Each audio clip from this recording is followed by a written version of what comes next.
channel Unified Learning, and as we were doing chapter 7 control and coordination, let's continue with that. In the previous video we have talked about brain and its parts, forebrain, midbrain, hindbrain. Let's talk a little more about the brain. Brain sits inside a boning box. It is contained in a fluid filled balloon. It provides shock absorption. Brain is connected to the spinal cord, and spinal cord is protected by vertebral column. In this chapter, again and again, we are talking about muscle tissue perform the actions. Brain sends the information to the muscle tissue. It performs the action. How does it perform the action? Muscle tissue has muscle cells.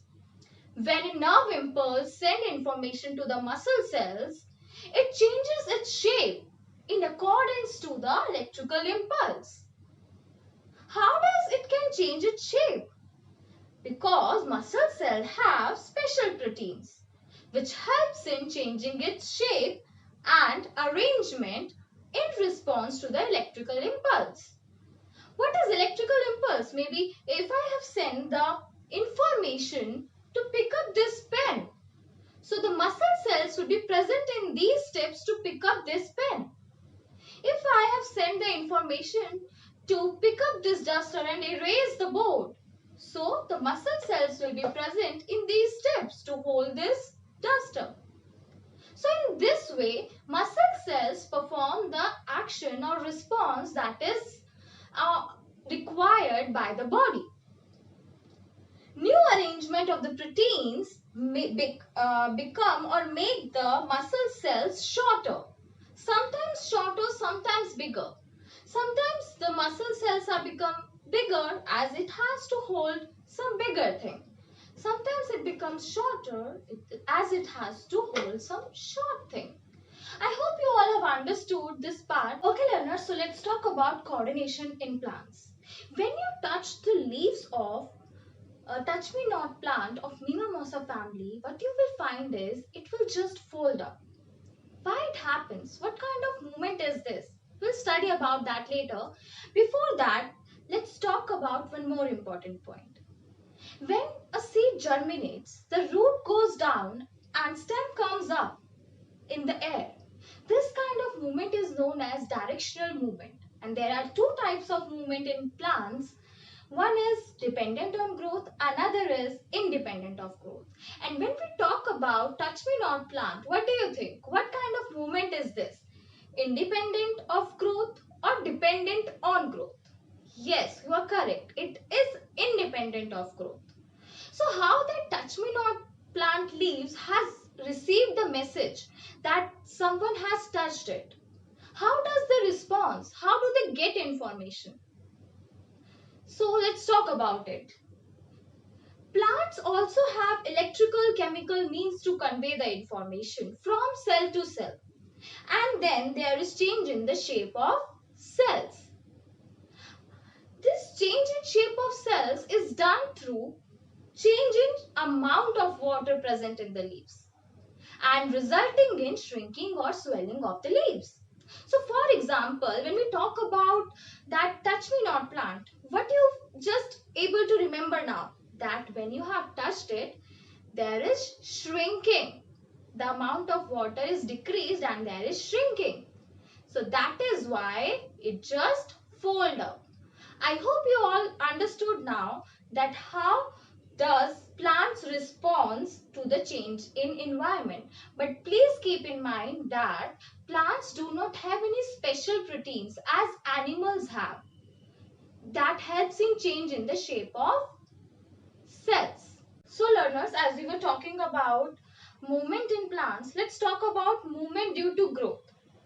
As you can see that the shoot part of the plant grows upward towards the sun or towards the light. That is due to the movement called phototropic movement. And you can see that the root part of the plant grows towards the soil, towards the earth, but away from the light. That movement is known as geotropic movement, geotropism. Response to pull of gravity. And chemotropism is chemical tropic or chemical directional.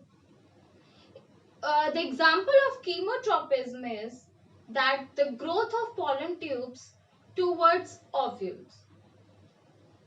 You must be thinking that your hairs grow a little slow, your arms grow a little slow, your fingers grow a little slow, but in a certain direction. That all movement is called as controlled movement. But your nails grow a little faster, I think so. No? So why some movements takes place faster, some takes place a little slow? Why can't every response or every response to a stimuli be fast? It cannot happen. As to take place response a little faster, information must transmit very quickly. And this is not possible because there are some limitations to the use of electrical impulse which transfer the information. As cells which are connected to the nervous tissue will transfer the information, but not all cells are connected to the nervous tissue. And the cell which is transferring the information has to even reset itself to transfer the new information. For example, I have transmit the information to pick up a pen. Now, next information I have transmit to take up a duster. It will take some time to reset. It cannot just do very quickly. It cannot transmit information very quickly. Cells cannot continually create and transmit information or new impulse. So for that there is another mechanism used, that is chemical communication. In this process, cells release a chemical compound and another cells will detect that information, will detect that compound because they had some special molecules present on their surface which will detect that compound and recognize the information and transmit the information to the required place.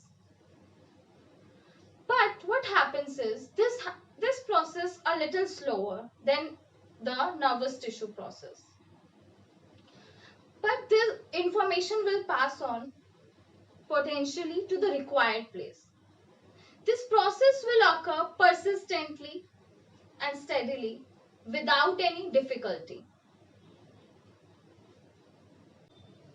Okay learners, so as we are done with the movement due to growth, and we have talked about that the part of the plant shoot grows towards the light.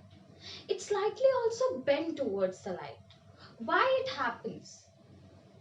So growing plants when detect light releases a hormone called auxin. And auxin is synthesized at the shoot tip. So it helps the cells to grow longer.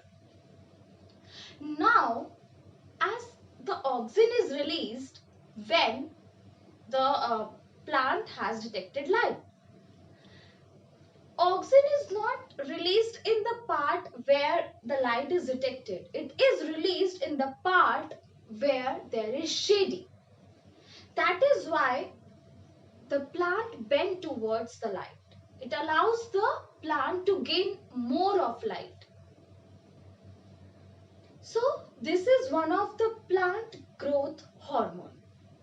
There is some more plant hormones, for example gibberellins, which helps in the growth of the stem. Another hormone is cytokinins, which promote the cell division, such as in fruits or seeds.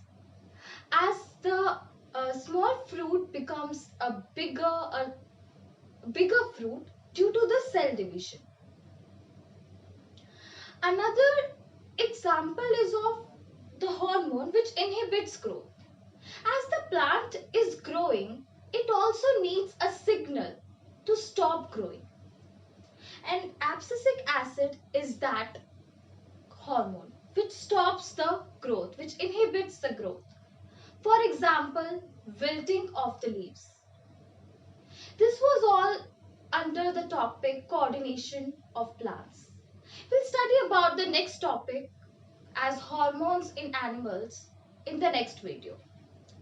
So that's all for the today. Learners, keep learning, stay home, stay safe, and please subscribe to the channel and click on the bell icon. Thank you, learners.